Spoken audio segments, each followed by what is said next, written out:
uma boa tarde, sejam muito bem-vindos. Obrigada a todos que aceitaram o nosso convite. Em instantes, daremos início ao Seminário Jurídico Fazendo Direito no Mercado Imobiliário, mais uma realização do movimento Imóvel é Mais Negócio, iniciativa da Associação das Empresas do Mercado Imobiliário de Alagoas, a ADEME Alagoas, com correalização da OAB Alagoas, do Cresce Alagoas e do Sinduscom, além de apoio do Poder Judiciário de Alagoas, do Instituto Brasileiro de Direito Imobiliário, IBRADIM, do Sistema COFES-Cresce e da Coopercom Alagoas. Para todos os que estão nos acompanhando online pela transmissão do portal TNH1, com apoio do Pajuçara Sistema de Comunicação, fiquem com a gente. Em instantes, estamos aguardando apenas 2 minutinhos para dar tempo de todo mundo acompanhar a transmissão. Enquanto isso, convido todo mundo a assistir ao vídeo institucional da ADEME Alagoas.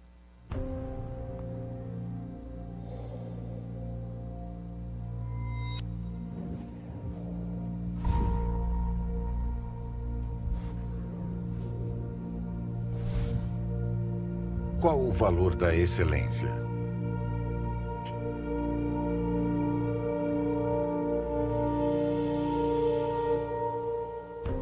Como mensurar quanto vale a busca incessante pela evolução?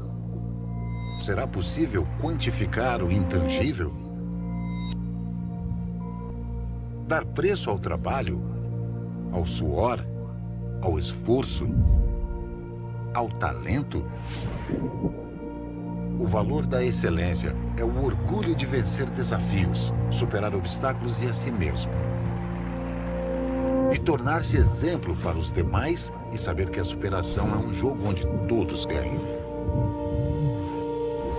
E 2019 foi assim, cheio de motivos para comemorar e de trabalho para construir um novo momento. Com a posse da nova diretoria, o compromisso com o mercado e a economia de Alagoas foi renovado, reforçando o calendário de seminários, eventos e ações sociais que são a marca da ADEME Alagoas. Transformamos 2019 em mais um ano de trabalho incansável na busca do desenvolvimento e crescimento do setor, seus colaboradores e da sociedade em geral, aproximando o diálogo entre o mercado imobiliário e instituições públicas, realizando parcerias estratégicas para o fortalecimento do setor. Em 2019, trabalhamos, suamos e fomos um vetor que impulsiona o esforço e talento do mercado da construção civil alagoana, que mostrou sua força mais uma vez. Temos certeza de que, unidos, conquistaremos cada vez mais, deixando nossa marca na história e na economia de Alagoas. ADEME Alagoas, buscando a excelência e superando desafios. Aproveito para registrar aqui o nosso agradecimento aos patrocinadores deste que é um dos mais importantes eventos do calendário da ADEME Alagoas.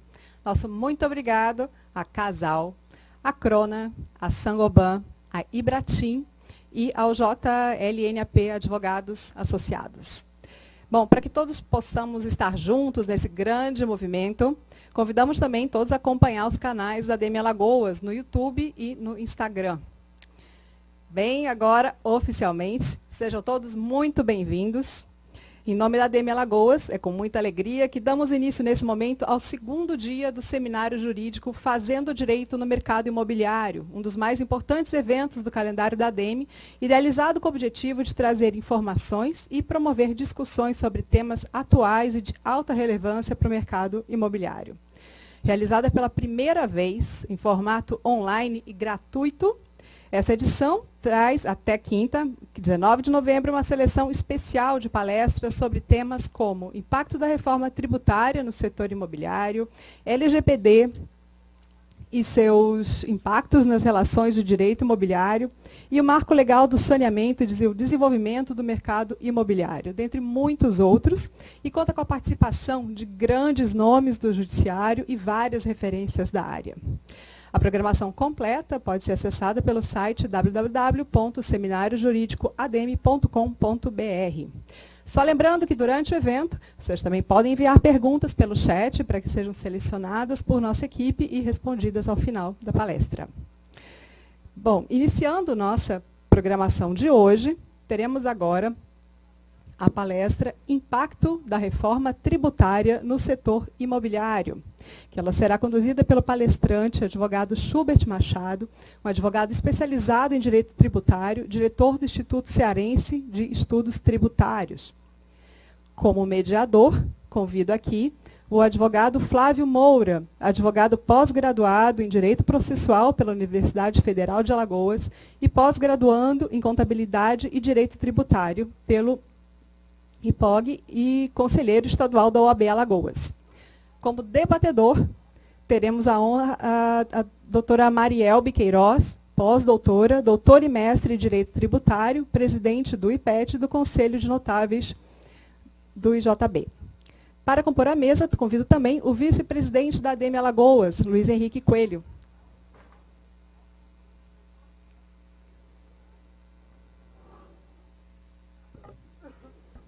Passo a palavra, então, ao advogado Flávio Moura. Boa tarde, é uma satisfação muito grande estar aqui nessa microfone.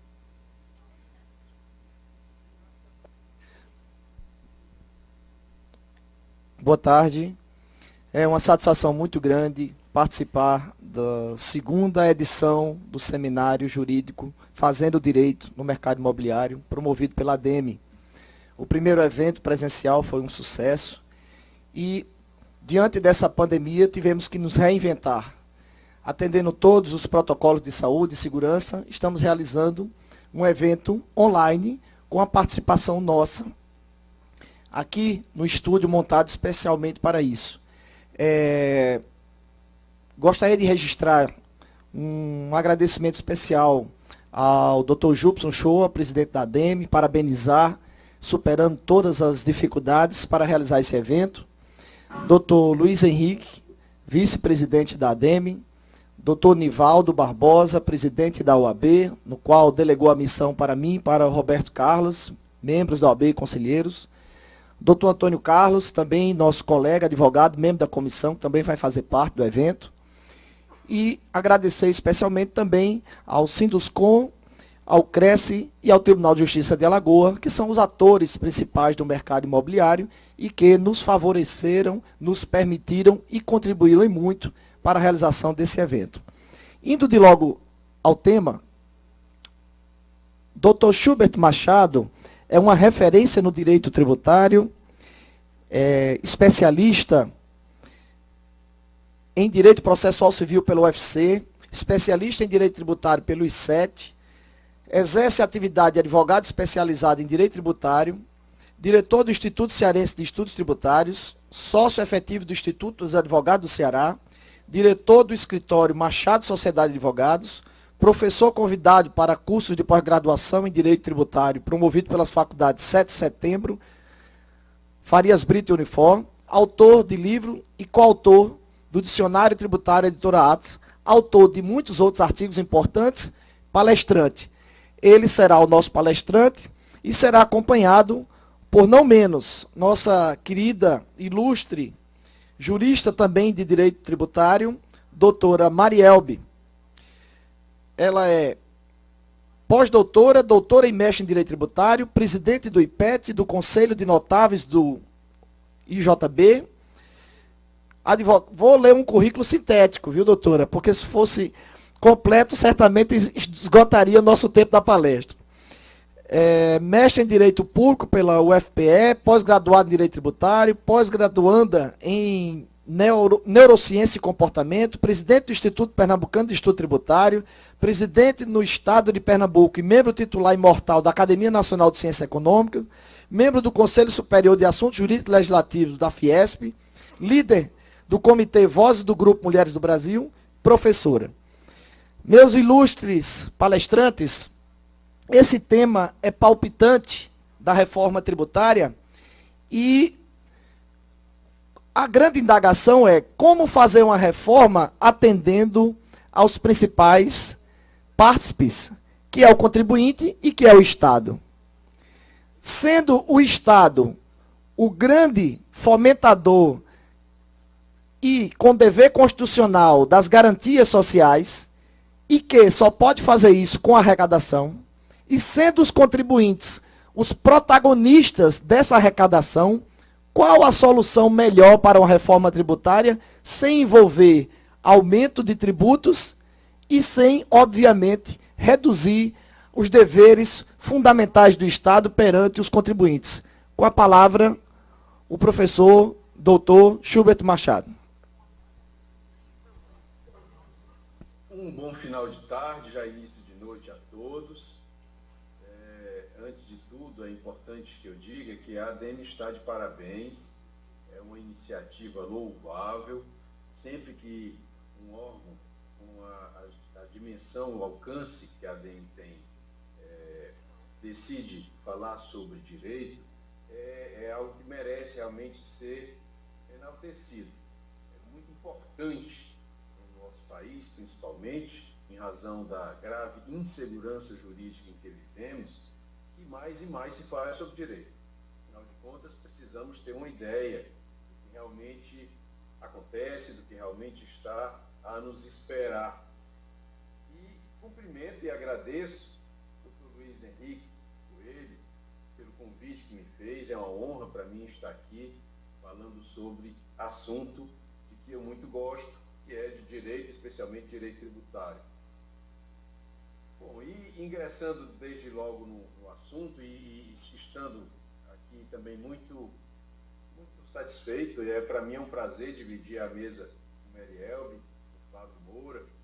Tenho certeza que na oportunidade que cada um fale vai enriquecer por demais o assunto que estamos aqui a tratar. Bom, reforma tributária e os seus reflexos, seus impactos. Doutor Schubert, deixa eu lhe atrapalhar. A imagem do senhor não está aparecendo.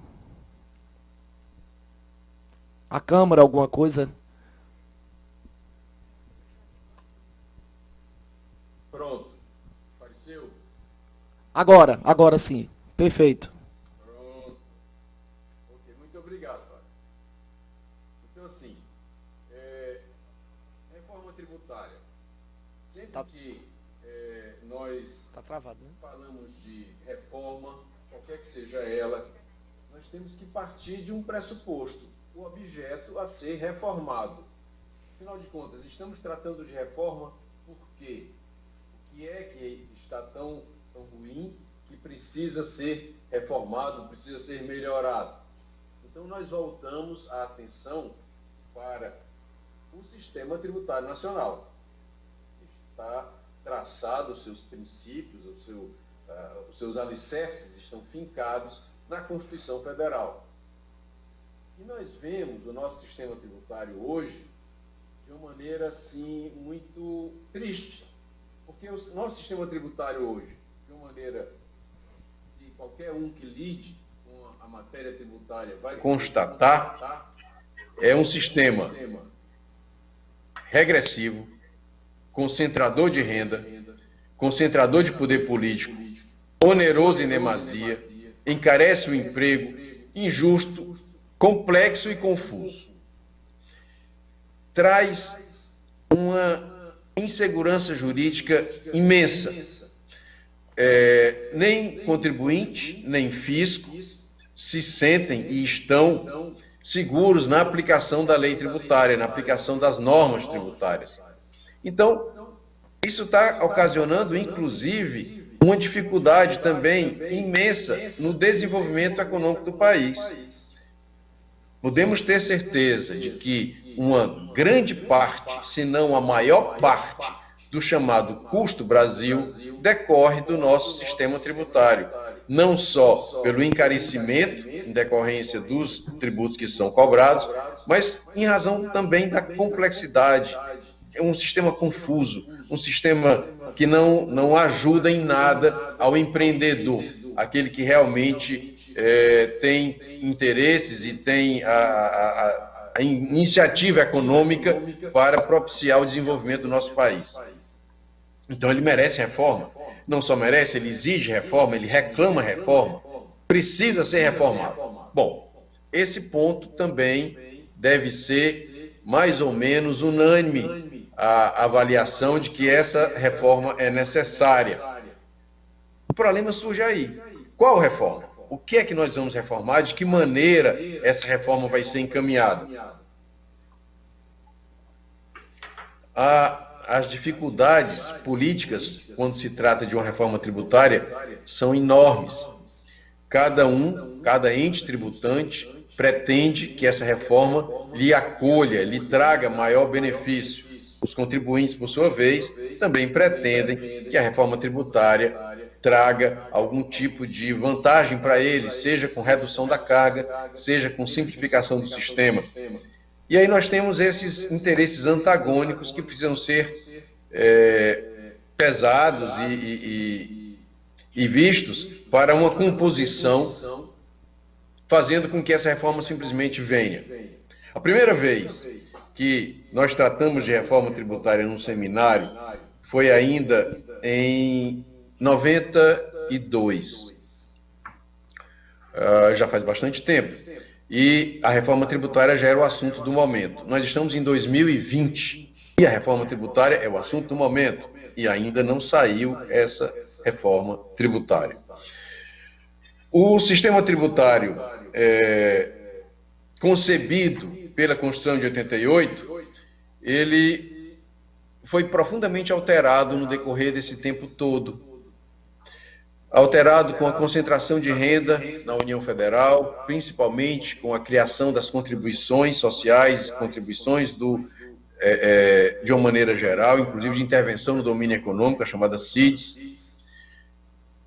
O ICMS, que é o imposto estadual, está profundamente deformado. Os estados se viram com a possibilidade de cobrar da maneira que entendem que deve ser cobrado o imposto, inclusive muitas vezes por termos de acordo, por decretos, por portaria, substituição tributária que na verdade não é mais substituição tributária, é uma cobrança antecipada do ICMS da maneira que os estados querem. Então hoje entender ICMS é extremamente difícil e muita coisa ficou a critério dos governadores e dos secretários de Fazenda em prejuízo da segurança jurídica e da lei estadual. E o ISS também, os municípios passaram a alargar o âmbito desse tributo da maneira que entendem que é importante para que eles aumentem a arrecadação. Há inclusive um exemplo que diz respeito diretamente ao setor imobiliário, que é a pretensão de muitos municípios de cobrar o ISS em cima da incorporação imobiliária, mais precisamente quando a venda é iniciada antes da obtenção do habeas. E pode até se dizer, não, esse assunto já está superado com as decisões do STJ, que já indicam que não há como cobrar o ISS em situações assim. Aí eu digo, alguns municípios insistem em cobrar, mesmo contra a firme orientação da jurisprudência do STJ, certamente com aquela ideia de que alguma coisa podem receber a mais. Bom, mas então, com esse cenário todo, nós temos três pontos, ou três colocações objetivas de possibilidade de reforma tributária para que a gente possa analisá-las em razão do setor imobiliário. A primeira diz respeito à proposta de emenda constitucional número 45, que tramita na Câmara dos Deputados. Essa proposta, ela realmente traz uma alteração importante no que diz respeito aos chamados tributos sobre o consumo. Só que os problemas do sistema não são atacados. A incidência majoritária dos tributos sobre o consumo, será que é algo positivo? Será que é algo bom? Será que é algo que nos ajude? Na verdade, essa forma de cobrança de tributo, ela é regressiva. Ela faz com que os que menos têm, mais paguem. E os que mais têm, pouco pagam, porque a tributação do patrimônio e da renda é suave no Brasil. Muito suave no Brasil. Então, fica esse conflito que a proposta de emenda constitucional 45 não enfrenta. Procura unificar alguns tributos, alguns impostos, contribuições e impostos, que já incidem sobre o consumo, unificar num único imposto. Mas aí surgem diversas complicações. Uma delas, por exemplo, os autores da emenda dizem, não, nós não podemos ter isenções. Vamos acabar com todas as isenções, porque a isenção beneficia aquele que mais ganha também. E para os de baixa renda, nós vamos devolver o tributo que eles pagam. De cara, a gente já percebe algo assim estranho. Ora, então você vai receber deles para depois devolver, no mínimo eles vão estar emprestando dinheiro para o governo, o que já é um absurdo. Quem não tem condição de emprestar dinheiro para o governo. E depois, como que essa devolução vai ser feita? Algumas pessoas já chamam de bolsa-tributo. É um valor fixo que seria devolvido para aqueles de menor renda. E aí vem toda a complicação que nós sabemos que existe em torno disso, principalmente a avaliação de quanto é que tem que ser devolvido, quanto é que cada um teria direito de receber de volta. Mas existem muitos outros problemas na emenda 45. Ela traz complicações, a pretexto de simplificar o sistema unificando os tributos, ela cria uma entidade que vai ser dirigida por representantes dos estados, municípios e União Federal, que é complicada, não se sabe bem ao certo como será o seu funcionamento, fica tudo delegado à lei complementar, e enfraquece os estados, na medida em que retira deles o poder de conceder incentivos fiscais, enfraquece os municípios, contribui para se colocar em dúvida o Pacto Federativo e concentra mais poder no governo federal. E tributa fortemente os serviços. Por que isso? Porque esse tributo, hoje, o tributo dos serviços, e quem atua no setor imobiliário sabe que os serviços são preponderantes, os serviços hoje são tributados a uma alíquota padrão de 5%. Com a proposta, se unificaria num único tributo, que teria como alíquota padrão 25%. É uma estimativa da alíquota de ser 25%. Ora, passa de 5% para 25%. Aí as pessoas podem dizer, não, mas é porque o ISS é cumulativo, você paga tantas vezes, presta o serviço. Ok, até porque eu acho que não há como não cumular tributação de serviço. Mas a alíquota de 25% seria acompanhada de crédito, só que o prestador de serviço não tem crédito, porque o grande insumo do prestador de serviço é a mão de obra, e a mão de obra não gera crédito. Ora, se a mão de obra não gera crédito, e se eu vou sair de uma alíquota de 5% para 25%, vocês imaginam a pancada que vai ser o aumento dessa tributação para o prestador de serviço. Também traz muitas obrigações acessórias, que não vão nem um pouco simplificar o sistema. A outra emenda é a emenda 110, que tramita no Senado. Essa emenda, ela é muito semelhante à 45. É tão semelhante que já existe até uma proposta de emenda aglutinativa que unificaria as duas e transformaria numa só, na tentativa de facilitar a sua aprovação. Essa emenda aglutinativa ainda não está oficializada, mas já existe até um esboço. Ela traz o que tem de mais importante em cada uma delas e todos no mesmo sentido, inclusive com a criação de um segundo imposto. Vai existir o primeiro imposto, que unifica os tributos sobre o consumo, e o segundo imposto, que seria um imposto seletivo, que iria incidir sobre petróleo, energia elétrica, telecomunicações, um imposto com função fiscal, arrecadadora, e que também contribuiria para aumentar muito a carga tributária. Então, o prazo de transição para a aplicação dessas novidades no sistema tributário varia de 15 a 50 anos. Vocês imaginam, o Brasil, que não consegue planejar o próximo ano, a nossa lei orçamentária não está nem aprovada ainda, pensar num sistema de transição que pode chegar a 50 anos é uma coisa realmente fantasiosa. E uma outra coisa, o novo imposto iria incidir juntamente com os impostos que já existem. Nesse período de transição, as duas coisas incidiriam juntos. O ICMS, o ISS, PIS, COFINS, todos iriam continuar incidindo e o novo imposto junto, para que, paulatinamente, aqueles antigos diminuam e o novo aumente, ao ponto de substituir inteiramente. Só que nós não sabemos como isso vai acontecer. A última vez que eu ouvi falar em equilíbrio fiscal, a última vez que eu ouvi falar de que o Ministério da Fazenda tem um compromisso com esse equilíbrio fiscal de forma a não diminuir a arrecadação e também não aumentar, foi quando foi instituída a não cumulatividade do PIS. Num congresso, num evento ocorrido em Gramado, o ministro Pedro Malan disse: vamos instituir a não cumulatividade do PIS, que na época era uma novidade.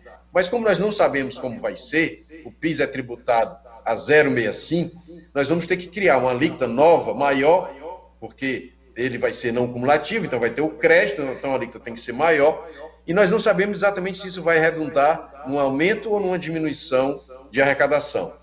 Então vamos fixar uma alíquota provisória e depois vamos fazer o ajuste. Se a arrecadação diminuir, nós aumentamos. Se ela aumentar, nós diminuímos a alíquota. Foi feito. A arrecadação do PIS aumentou pesadamente, inclusive sobre os prestadores de serviço e sobre as construtoras. E a redução da alíquota foi esquecida. Não veio. Esqueceram que o equilíbrio fiscal é dos dois lados. Então, o que nós temos, a experiência nos mostra que essa questão de equilíbrio fiscal, ela é extremamente fantasiosa também. O aumento de arrecadação é sempre buscado e quando ele vem, não querem, as entidades fiscais não abrem mão dele. Então, o que nós vemos é que o emprego continua fortemente tributado, não se fala na desoneração da folha, nenhuma emenda das Constituições, nem a 45, nem a 110, tratam desse assunto. E também o mercado imobiliário é um grande empregador, é um setor que, inclusive, emprega mão de obra não qualificada. Então, tem a massa trabalhadora brasileira, depende muito da construção civil. E essa massa é fortemente... Vocês imaginam como que um trabalhador, seja da construção civil, seja de qualquer setor, que ganha um salário mínimo, como que ele ainda vai pagar a contribuição de previdência? Ele paga 7,5% do salário dele. Como que ele tem dinheiro para pagar isso? Vai dizer assim, não, mas é porque vai contribuir para a aposentadoria dele. Olha, se a aposentadoria dele é importante, o governo tem que dar um jeito de pagar essa aposentadoria através de outras contribuições. A COFINS, por exemplo, é arrecadada do faturamento das empresas. Tira um pedaço da COFINS para pagar a aposentadoria de quem ganha um salário. Agora, retirar 7,5% de quem não tem dinheiro nem para comer, eu acho que não é justo. Não é adequado, não é assim que nós vamos fazer um país melhor. Então, as propostas que nós temos aí, tanto a PEC 45 como a PEC 110, elas mantêm a regressividade do sistema, consumo muito mais tributado que patrimônio e renda, sem apontar para nenhuma mudança com relação a isso. Ela permite o aumento da carga tributária, e eu digo permite porque não é a Constituição que aumenta, mas ela permite que a lei venha com aumentos vigorosos. Ela não desonera o salário, ela não confere a prometida simplificação, ela não traz qualquer instrumento no sentido de combater as desigualdades regionais, a criação do imposto único sobre o consumo esvazia os estados da competência tributária e não traz nada que diga que os incentivos fiscais que atraíram empresas para o Nordeste, atraíram empresas para Alagoas, para Pernambuco, para o Ceará, que esses incentivos fiscais que uma vez vão ser anulados, que eles sejam substituídos por alguma outra iniciativa. Nós não temos nada sobre isso. Bom, e ainda restaria o projeto de lei que cria a CBS unificando PIS e COFINS, quer dizer, a contribuição sobre bens e serviços. Esse projeto de lei, ao meu ver, também traz um forte aumento da carga tributária, embora ele mantenha o chamado RET, que é um regime especial de tributação próprio para a construção civil, mas o aumento que ele traz para quem não está no RET é muito forte. Existe uma isenção para a venda de imóveis residenciais, mas essa isenção só tem um prazo de 5 anos, e quem está fora do RET, fora da isenção, vai arcar com o aumento da alíquota, que pode ser de 5% para 12%. Então, é também um aumento muito forte e que, certamente, não é isso que o mercado imobiliário precisa para se desenvolver, para continuar na sua luta diante das dificuldades grandes que enfrenta o nosso país. Não há crédito. Aí diz assim, não, a alíquota da contribuição passa para 12%, mas você vai ter direito a créditos. Quais os créditos que podem ser tomados se o meu maior insumo é folha e a folha não dá crédito? E a folha é pesadamente tributada. Então, essa distorção permanece, não há nenhum aceno para que se evite essa questão, essa dificuldade que hoje nós enfrentamos. E aí vem uma pergunta, mas tem que ser assim? Aí para os bancos, não. Para os bancos, a alíquota veio de 5,8%. E a justificativa na proposta que foi apresentada ao Congresso é de que o banco não tem operação com crédito. Não é só banco que não tem operação com crédito, não. O serviço, de uma maneira geral, os créditos são mínimos. Então, a pretexto de unificar o tratamento tributário com uma alíquota de 12% para todo mundo, esqueceu que as atividades são distintas, que essa mesma lei proíbe o crédito da folha de pagamento. Então, não há como dar o mesmo tratamento com a mesma alíquota. Se há de ser dado um tratamento especial para os bancos, que seja dado um tratamento também diferenciado para as outras atividades, entre as quais a do setor imobiliário também. Então, é um assunto que certamente demanda 1, 2, 3 horas de debate. As emendas constitucionais têm muitos detalhes, o projeto de lei que cria a CBS também é extenso, traz muitas coisas. Nós poderíamos aqui conversar longamente sobre isso, mas o tempo nosso é muito restrito. Nós não temos aqui condições de desenvolver a análise de todos esses detalhes e precisamos também ouvir a participação da doutora Marielbe, que com certeza vai trazer informações, vai trazer argumentos, vai trazer uma análise abalizada sobre um assunto que ela já está acostumada a tratar dele, né? E eu, inclusive, fico ansioso para ouvi-la e, se for o caso, depois contribuir para que a gente discuta e debata e apresente algumas considerações sobre o que ela ainda pode nos trazer. E agradeço a atenção de todos, o tempo que me foi disponibilizado para falar, e fico aqui à disposição para debates e para que a gente possa, de uma maneira ou de outra, atender as perguntas que nos forem dirigidas. Muito obrigado. Dr. Schubert, parabenizo pela palestra até então ministrada e cumpriu rigorosamente o tempo. E para não perdermos as preciosas lições que haveremos de receber agora, passo de imediato a palavra para a doutora Marielbe. Muito obrigado. Boa noite a todos. É um prazer enorme estar aqui com vocês em Alagoas. Sinto muito porque não estou pessoalmente, porque eu adoro Alagoas. Quero cumprimentar a ADEME por estar fazendo esse evento tão relevante nesse momento tão especial do Brasil de pandemia, mas necessário que a gente continue as discussões que podem impactar na vida da gente.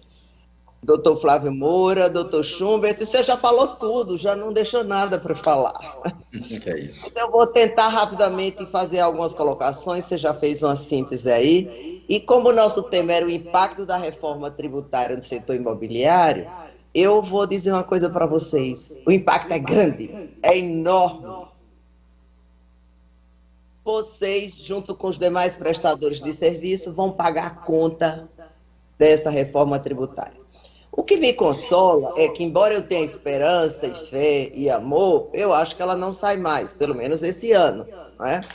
E aí, esse ano, e espero que nesses termos não saia ano que vem, não saia nunca. Por quê? Porque sob um marketing maravilhoso de que teria equilíbrio na arrecadação tributária, de que não teria impacto nas empresas porque elas iriam compensar os créditos, que não aumentaria a carga tributária e que teria várias vantagens para a economia, com atração de 20 bilhões de investimento, etc. Nada disso a gente vê no texto. Né? Então, o discurso do marketing, muito bem feito, não casa com o que a gente vê nas propostas. Isso é importante, porque eu já tive assistindo duas audiências públicas lá do Congresso, e ninguém lá sabe também o que está votando. Todo mundo vai naquele marketing. Isso é muito bom para o Brasil. Não é. O Brasil precisa de reforma, o doutor Schubert colocou muito bem. O nosso sistema, todo mundo sabe, complexo, oneroso, etc. E piorado agora. Por quê? Porque o Brasil, nesse momento de pandemia, ele precisa arrecadar mais para fazer frente a esses gastos que estão acontecendo de auxílio emergencial e etc. E de onde virá esse dinheiro? Do meu bolso, do seu, de todo mundo que está aí. Então, é um ponto a ponderar. Mas é justo, nesse momento de pandemia, se pensar em reforma tributária, no momento de comoção social, em que nós precisamos estimular a economia estimular o emprego para ele continuar vivo, não é momento de reforma tributária. Então, essa é a primeira colocação que eu quero fazer. Todas as 3 emendas vão na mesma direção, une os tributos e alguém paga a conta. E aí, doutor Schultz colocou a alíquota de 25%, mas hoje... E outra coisa, as propostas não trazem estudo nenhum do impacto, nem qual será a alíquota. Então, nós estamos aprovando uma reforma sob uma promessa que ninguém sabe qual é. Porque vai ser uma lei complementar que virá, que vai regulamentar, que ninguém sabe qual é. Existem estudos, inclusive, do próprio Sindifísico e do DIES, que diz que essa alíquota pode chegar a 35%. Ou seja, junta PIS, COFINS, ICMS, IPI, né, ISS, e vão cobrar tudo isso com a alíquota de 35%. E aí vamos ver o seguinte, quem vai ser maior impactado? Empresas do lucro presumido, que hoje pagam ISS de 2,35% e o PIS/COFINS de 3,65%, ou seja, no máximo 8,65%, vão pular para 35%. Qualquer tipo, seja comércio, indústria ou serviço. Acontece que comércio e serviço vão ter direito de crédito. E serviço não tem crédito, porque, como colocou bem o doutor Schubert, é o prestador de serviço que mais emprega. Veja, o setor que vai pagar conta é hospital, construção civil, transporte, profissional liberal, escolas. Esses é quem vão pagar mais imposto, enquanto os bancos vão pagar 5,4%. Acho justíssimo, só que tem que fazer uma isonomia com os outros setores que também não têm crédito, né? Isso também colocou. E aí o que é que acontece? A construção civil vai ser profundamente afetada, os incorporadores, etc. Por quê? Porque vão passar de uma alíquota pequena, de PIS e COFINS, 3,65%, para uma alíquota imensa de 30%, 35%, no mínimo 25%. Mas só que 25% não dá para fechar a conta da arrecadação de estados e municípios. E veja como também já foi colocado, mas eu quero ressaltar bem. O que é que vai acontecer? Na proposta do governo foi colocado que seria feito 4 etapas. Primeiro unia PIS/COFINS, depois imposto IPI, depois imposto sobre a renda e, por último, a desoneração da folha. Ou seja, para o setor imobiliário, para o setor de corporação, para o setor todo prestador de serviço também, o que é que vai acontecer? Vai pagar esse imposto alto para só Deus sabe quando, se sair, haver uma desoneração de folha. E o que é mais grave, para desonerar a folha, pensou-se em criar um novo tributo para todo mundo. O tributo que dizia, não, o tributo sobre transação eletrônica. O tributo sobre transação eletrônica é CPMF transvestida de transação eletrônica. Porque iria incidir no cartão de crédito, e antes era 0,38, e uma etapa, agora é entrada e saída do banco, 2% a proposta. Quanto vai terminar isso aí? E quem vai pagar a conta desse novo imposto e a desoneração de outros? Então, é preciso um alerta, e aí, já que a gente está no Fórum de Direito Imobiliário, o setor precisa se mobilizar e não pode se omitir. Por quê? Porque as propostas estão passando e as pessoas não estão discutindo. Ficam os juristas discutindo e as críticas que nós recebemos é de que, eles estão falando assim porque advogado vai pagar mais. É justo que advogado pague mais porque quem consome serviço é rico. Não, quem consome serviço não é rico. É pobre, é a indústria que pega no meio da cadeia e é todo mundo que consome serviço. É a escola, veja, o Brasil com a crise de educação, a escola vai ser tributada, aumenta a escola, o que é que vai fazer? Muita gente sai da escola. Nosso serviço de saúde público não é bom, muita gente que tem plano de saúde, quando aumentar, vai ter que deixar. E os imóveis vão subir.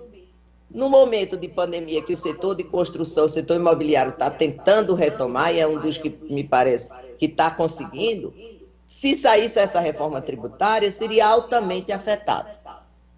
Então, veja só, nesse momento a gente precisa fazer investimento na economia para ela retomar. Foram mais de 500 mil empresas no Brasil fechadas, mais de 300 mil só prestadoras de serviço. Então, realmente, a gente precisa fazer uma mobilização para esclarecer a população, os formadores de opiniões. Para quê? Para que a população diga, peraí, queremos reforma, mas não é essa reforma.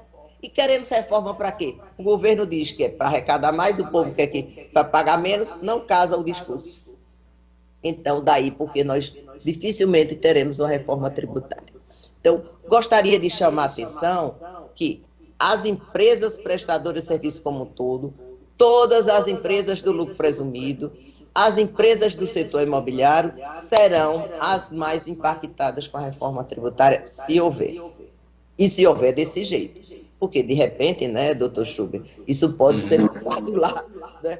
E vamos rezar para que isso aconteça, né?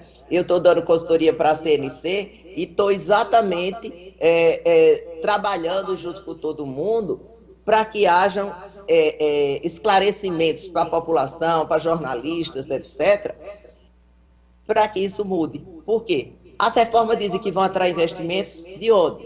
Por quê? Ninguém diz, só diz que vai atrair investimento. Vai simplificar? Não vai simplificar. Por quê? Porque com a reforma teremos 2 novos tributos e durante 10 anos, 5 que existem hoje. Então, durante 10 anos teremos 7 tributos.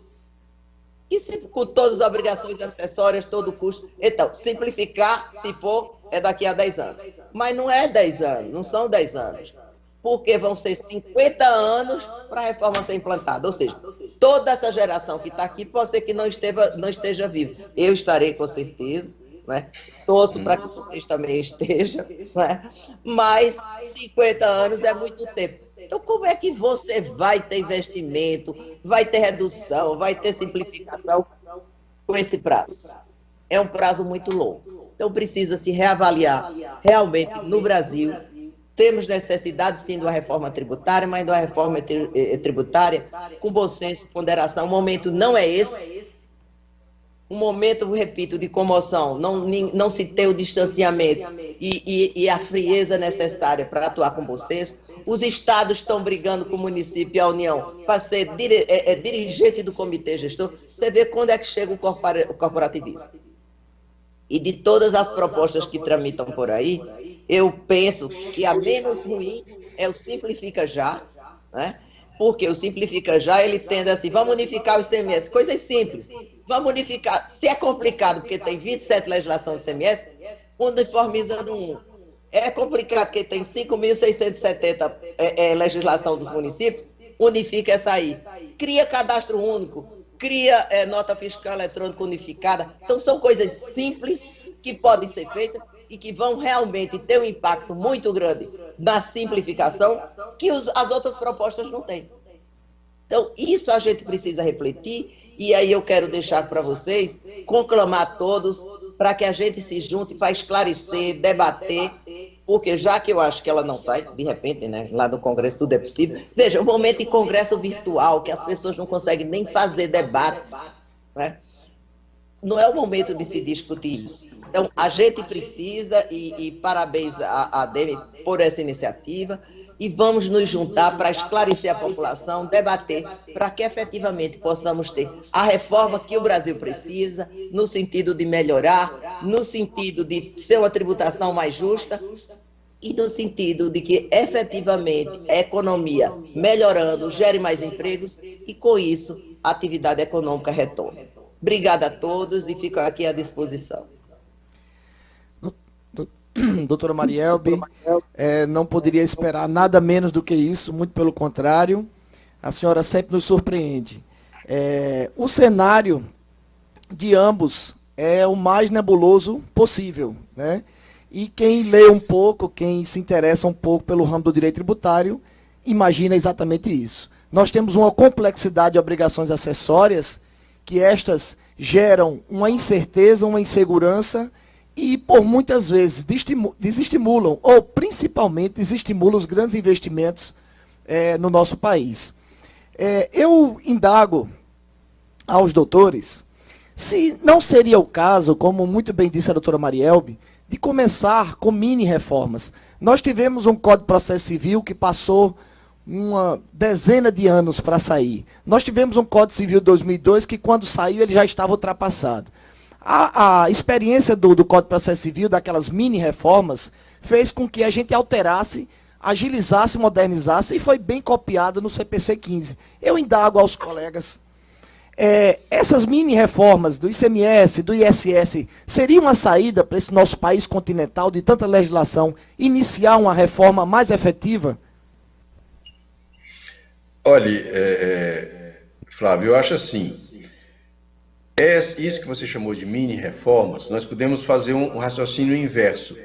O sistema tributário que decorreu da Constituição Federal de 1988, na época em que ela foi promulgada, hoje está completamente deformado em razão de mini-reformas que foram feitas nesse sentido, para deformar o sistema. Tá? Então, assim, podemos apenas desfazer as mini-reformas que já aconteceram, sem mexer na Constituição. Podemos, sim, fazer essas mini-reformas no sentido de voltar ao que era antes, de deixar o ICMS no lugar dele, deixar o ISS no lugar dele, de, como se colocou, como a Maria Web colocou, a sugestão de unificar a legislação do ICMS e dos municípios, sem que tolhe desses entes federados, dos estados e municípios, também autonomia para dispor de maneira que ficar melhor para cada um deles.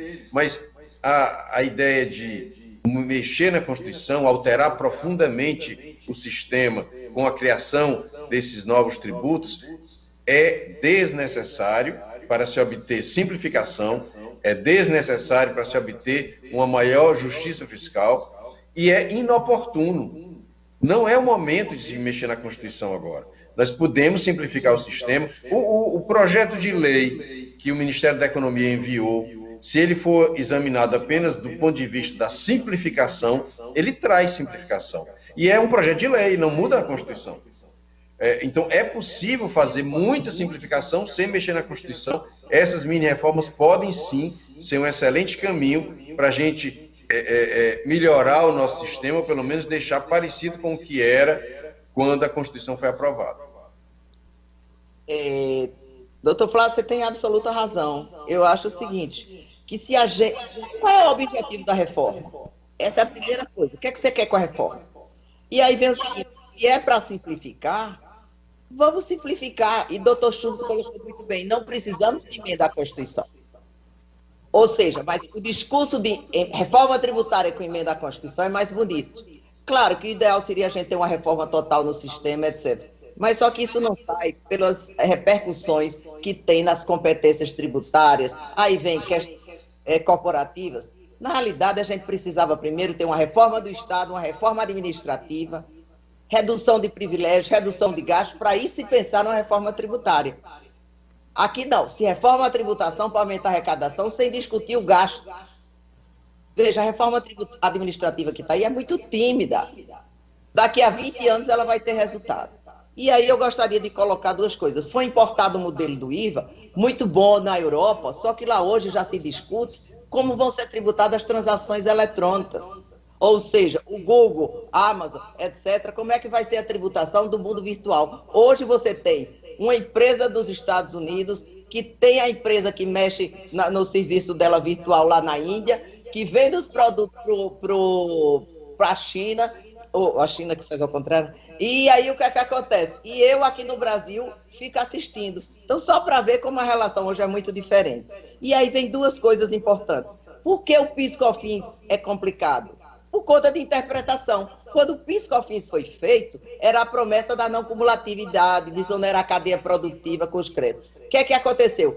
Foram editando as leis para tirar o direito de crédito. Então, hoje, de 32 milhões de processos que tem no judiciário, 50% é de PIS/COFINS. Então, essa é a complexidade que precisa ser reduzida. Basta ser o que a emenda queria lá, o que a ideia inicial era, da não cumulatividade e o direito de crédito de tudo. Então, isso também seria por lei ordinária. E aí vem uma coisa muito mais grave, né? Acaba com incentivos fiscais. É bom? Depende. Norte e Nordeste, como é que vão atrair empresas para se instalarem, para gerar emprego nessas regiões, se não tiver incentivo fiscal? Fica todo mundo nos grandes centros, onde toda a infraestrutura é bem melhor. Então, isso precisa se alertar Norte e Nordeste. E aí, o mais grave de todos é que o simples, micro e pequena empresa, que são 92% das empresas brasileiras, são do simples, que geram 95% dos empregos, elas não vão acabar. Veja, a lei não acaba, só que ela faz uma coisa muito pior. Quem comprar de empresa do simples não tem direito de crédito. Aí, quem vai comprar de empresa do simples? Entre uma empresa do simples que não dá crédito e uma empresa de lucro presumido ou lucro real que dá crédito, vai ser comprado da outra. Então, veja como existem diversas perversidades embutidas que precisa. No entanto, eu volto a repetir a responder a sua pergunta, existem pequenos ajustes. Nota fiscal eletrônica. Olha, só para vocês verem como eu fiquei horrorizada essa semana, eu fui assinar um documento e aí o cartório me liga dizendo, a gente só pode assinar com o seu carimbo. Aí eu disse, que carimbo? Chubi, tu tem carimbo? Eu nunca na minha vida. Não mais. Não, para você ver, em plena era da inteligência artificial, exigiram o carimbo. Aí eu pensei em brigar e disse, é mais fácil mandar fazer o carimbo. Vai ali na esquina, R$15, mandei fazer o carimbo, carimbei o papel. Então você veja, em plena era eletrônica, o fisco exigindo, a junta comercial me exigindo o carimbo. Então, para você ver que tem atrasos que precisam corrigir. Nota fiscal eletrônica unificada para o Brasil todo, minha gente. Um único cadastro para todo mundo. Na reforma de 2003, que foi criada a Lei Geral da Pequena Empresa, eu trabalhei nela, estava dando consultoria para o SEBRAE, esse nome, Lei Geral da Micro e Pequena Empresa, fui eu que dei. O que é que aconteceu? Lá a gente já dizia, precisa criar um cadastro unificado para a pessoa não se inscrever no estado, no município. Aí veio o seguinte, a prestadora de serviço está em Jabotão, isso é um caso que chegou para mim, e aí retiveram o imposto dela em Recife, e Jabotão está exigindo, ou seja, duplicidade de tributação. Então você vê coisas ilógicas que dificultam, que onera, que torna mais complexo, e aí sim tem impacto no investimento. Então, precisa isso ser revisto, que é mais rápido, mais prático, mais fácil, e por que não faz? Eu deixo essa pergunta aí no ar. Por que optam sempre pelo discurso bonito da grande reforma tributária? Temos aqui algumas perguntas, eu vou selecionar apenas uma ou duas, a depender do nosso tempo, que já está bem exprimido. Vou lançar a seguinte indagação do Dr. José Carlos Gama, que inclusive vai ser palestrante do mercado imobiliário.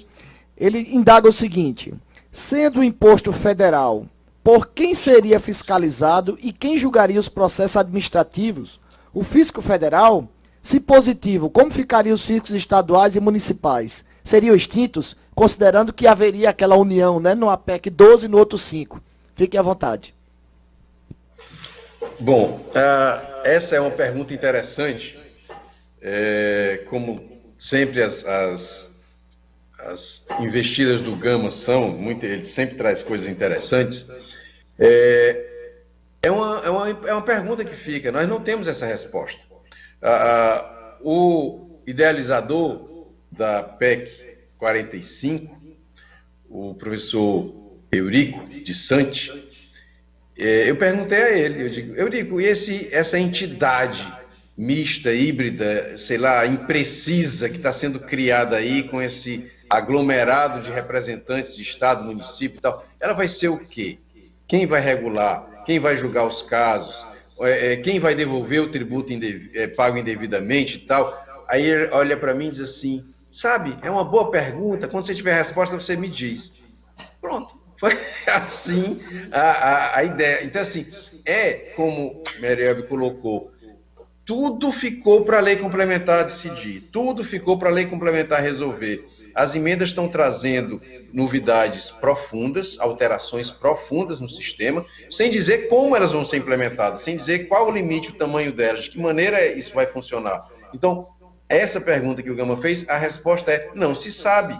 Não há como se antecipar isso. O que pode se dizer é que cada estado vai continuar com o seu aparato fiscal, vai continuar formalmente com seus órgãos em funcionamento. Agora, o principal tributo deles vai ser retirado, o ISS vai ser retirado dos municípios, o ICMS vai ser retirado dos estados e vai ser tratado de uma maneira apartada por essa entidade, assim, sem forma ou conteúdo. É uma coisa assim confusa ainda, que nós não temos ainda essas respostas. E, insisto, não é o momento. Eu acho que tudo isso contribui para a complexidade do sistema também. Se a própria emenda já está trazendo todas essas dúvidas, imagine o que virá quando vierem as leis complementares. Não sei se essa é a opinião da Marielle, o que é que ela pensa sobre isso. Não, com certeza. Daí a grande briga pelo comitê gestor. Quem vai dirigir o comitê gestor? Por quê? Vai ter a lei complementar que regulamenta e depois o comitê gestor que vai virar o legislativo desse tributo, né? Ele quem vai fixar tudo, quem fiscaliza, quem arrecada, quem tudinho. Então, o Estado diz que concorda com a PEC 45, que foi prometida a ele, desde que ele seja presidente do comitê gestor. Agora, a União, que tem PIS e COFINS, que é a maior arrecadação do Brasil, vai ceder, e aí não vão chegar a um acordo lá, e eu espero que por isso a reforma também não saia nesse prazo. Já estamos com o tempo estourado, mas doutor Luiz Henrique está aqui e nós vamos prestigiá-lo. Ele quer fazer uma pergunta e logo em seguida eu peço as considerações finais dos nossos queridos palestrantes.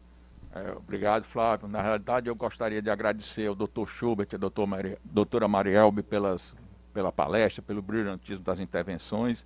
Agradecer eu ter atendido o nosso convite, dizer que nos sentimos honrados em ter ouvido tudo aqui que vocês disseram e muito preocupados, porque na qualidade do nosso setor, do nosso setor imobiliário, nós somos empregador de mão de obra, nossa complexidade tributária já é imensa e a gente não vê em momento nenhum se falar em duas coisas fundamentais: simplificação tributária e, mais do que a questão em si da arrecadação, é melhorar a qualidade do gasto público, melhorar como se gasta o dinheiro que já é arrecadado nesse nosso país, que é imenso. Então, devido ao adiantado do tempo, doutor Flávio, eu também agradecer a sua presença, como sempre. O doutor Flávio aí participando da nossa comissão, como sempre, nos ajuda em todos os eventos nossos. Muito obrigado a todos. Suas considerações finais, doutor Schubert, e logo depois, doutora Maria, por favor. Bom, o sistema é muito ruim, péssimo, exige uma reforma. Agora, diante das que estão postas, talvez seja melhor ficar como está. A ideia de piorar o sistema, eu não concordo com ela, e essas incertezas que podem decorrer dessa iniciativa de reforma dessas duas emendas são imensas. A professora Marielbe disse uma coisa que é importante que a gente repita: o Congresso Nacional não sabe o que está aprovando. Os deputados e senadores não conhecem o conteúdo dessas emendas, até porque eles não estão tendo a clareza e a transparência disso. Está sendo anunciado uma coisa, pregado uma coisa, vendida uma reforma tributária que não existe, vendida algo que não vai acontecer. Então, é muito importante que todos nós, formadores de opinião, um órgão importante como a ADEME, os seus integrantes, a abrangência que esse seminário pode estar alcançando, que a gente diga isso, deixe isso claro. Essas duas propostas, PEC 45 e PEC 110, não são boas. Elas não vão simplificar, elas não vão reduzir a carga, elas não vão tornar o sistema mais justo, elas não são aquelas que nós esperamos que venham. Então, ruim do jeito que está, pior ficará com elas. Então, é melhor ficar como estamos. Essa é a minha opinião. E, inclusive, quero aqui destacar um ponto. Um estudante de direito tributário, um aluno nosso, perguntou, que estava organizando um evento, qual o professor de direito tributário, reconhecido nacionalmente, que defende a emenda 45. Qual o professor de direito tributário que poderia sustentar que é uma boa reforma para que eles colocassem como debatedor no evento que eles estão organizando? E eu sugeri o nome do Eurico. Aí ele, não, esse não vale porque foi ele que escreveu a emenda. Tem que ser outro. Aí eu digo, bom, eu não conheço outro. Eles estão com dificuldade. Não tem ninguém, meu irmão, que defenda a emenda 45. Nenhum tributarista de respeito defende essa emenda. Então isso, por mim, é o suficiente para indicar que ela não é boa. E aí encerro aqui a minha fala dessa forma. Nosso sistema precisa de reforma, mas não esta que está posta. Uma outra que venha em melhores condições. E que cabe a nós resistir, cabe a nós lutar para que isso não ocorra. Muito obrigado. Quero agradecer vocês, parabenizar mais uma vez pelo evento e dizer que no próximo ano eu quero ir pessoalmente, né, que eu adoro Maceió, mas como cidadã, como estudiosa, eu quero instigar, provocar que todos se atentem para o que nós temos. Nós vamos ter um sistema mais oneroso, mais complexo e que vai ter um impacto muito grande em todos os setores, inclusive enormemente no setor imobiliário, mais do que inclusive na indústria e no comércio. Tá? Então, é importante que todo mundo se junte para esclarecer e a gente reivindicar. No momento que tiver passado essa pandemia, com vacina, etc., a gente entrar realmente num debate correto, adequado, com bom senso, com prudência, para que tenhamos o sistema tributário que o Brasil precisa, para que nossa economia cresça, que possamos ter mais empregos e que haja justiça no pagamento desse tributo. Quem tem mais paga mais, quem tem menos paga menos, mas essas propostas que estão aí, com certeza, nenhuma traz embutido esses princípios. Obrigada a vocês. Muito obrigado, doutor Schubert, doutora Marielbe. Me sinto extremamente honrado e feliz de ter mediado esse debate de grande valia ao direito imobiliário e agradeço a ADEME e declaro encerrado esse painel. Muito obrigado, devolvo a palavra à cerimonialista.